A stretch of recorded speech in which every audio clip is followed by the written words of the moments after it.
From a safe, documents are produced that relate to the films and tapes the dealer has promised to deliver. After an inspection of the documents and a cursory verification of their authenticity, the transaction is completed.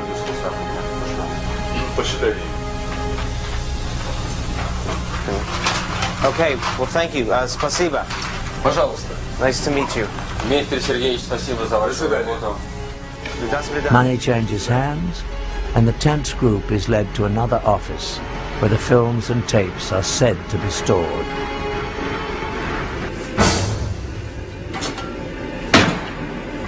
And finally, the graphic films, tapes, and documents we've heard about surfaced.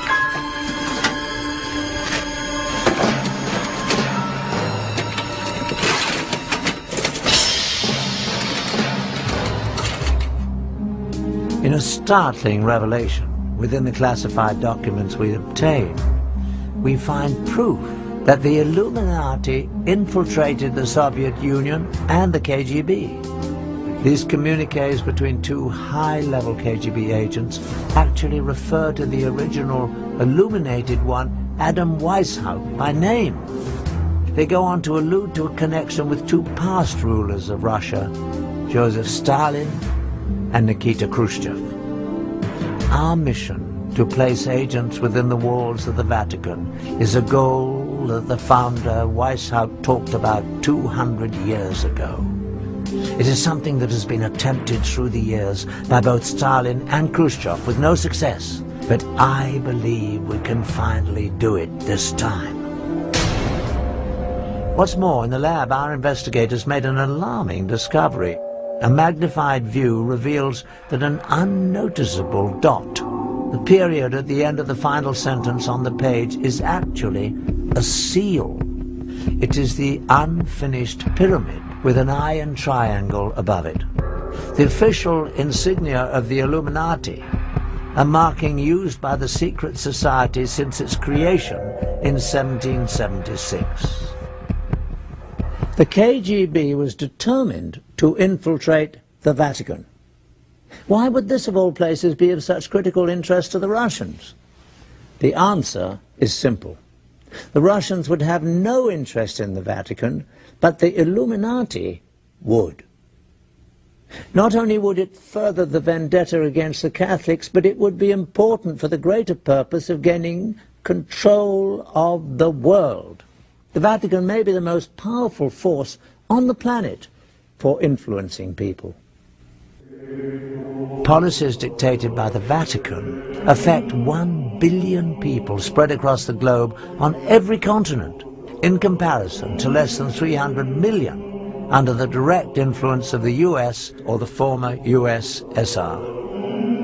Reigning at the top of this vast empire of followers is one man, the Pope, whose words and wishes are considered by his followers to have divine inspiration. No other person on earth has such extraordinary power and influence. The Illuminati would have a great interest in exerting whatever influence they could on the Pope and his advisors. The KGB had a staff of agents permanently assigned to Rome. But the Vatican City exists as a very closed world, an officially recognized independent state with its own government. In effect, it is a sovereign state existing within the city of Rome. Surveillance of it from the outside is very incomplete. From more secret KGB documents we have obtained, we learn that in 1972, the Illuminati, using the people they had in the KGB, formulated a bold plan to position one of their people within the walls of the Vatican. Again, the period at the end of the final sentence on the document is actually the miniature pyramid and eye, the official insignia of the Illuminati.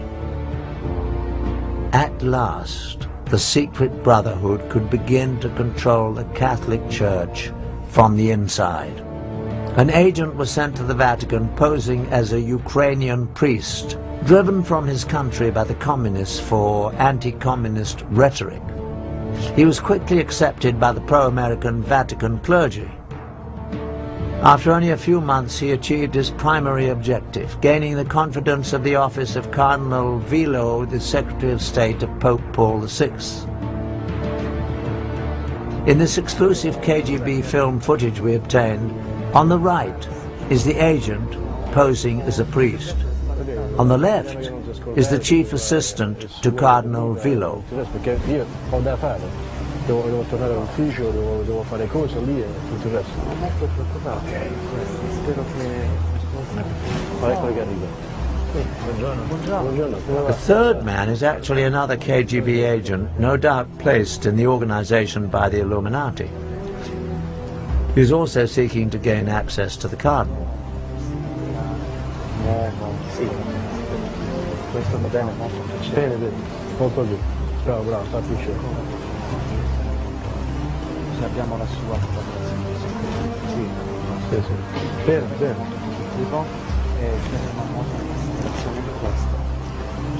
Sappiamo quanto importante è per noi questa collaborazione. When Vilo's assistant is sent on his customary monthly trip to Milan, the KGB installs a camera in his hotel room. In typical KGB fashion, the priest is about to be set up to be blackmailed to assure his continued cooperation. Over several days, a woman becomes friendly with him and gains his trust.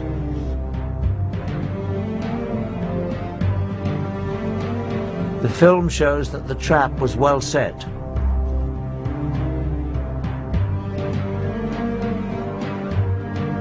One night, the woman comes to his room to take him to a dinner meeting.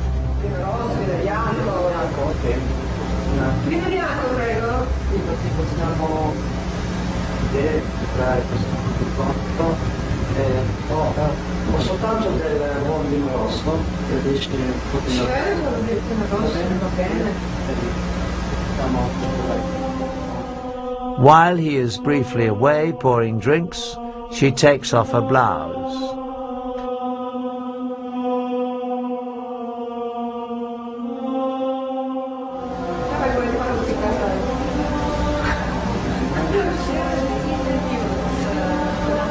The film ends abruptly. But no matter what the outcome of the encounter was, the brief shot of this priest with a half-dressed woman in his room is damaging enough to guarantee his future assistance in the surveillance of Vilo's activities. Certainly in the near future, the Illuminati-controlled KGB agents will begin looking for ways to manipulate Vilo himself. Once that is accomplished, they will be extremely close to the very heart of the Catholic religion, Pope Paul VI. But it appears that the Illuminati was not content with exerting only influence to control the Vatican. They sometimes resorted to murder. Since the founding of the Illuminati, a number of officials have died at the Vatican under highly suspicious circumstances, including 3 popes.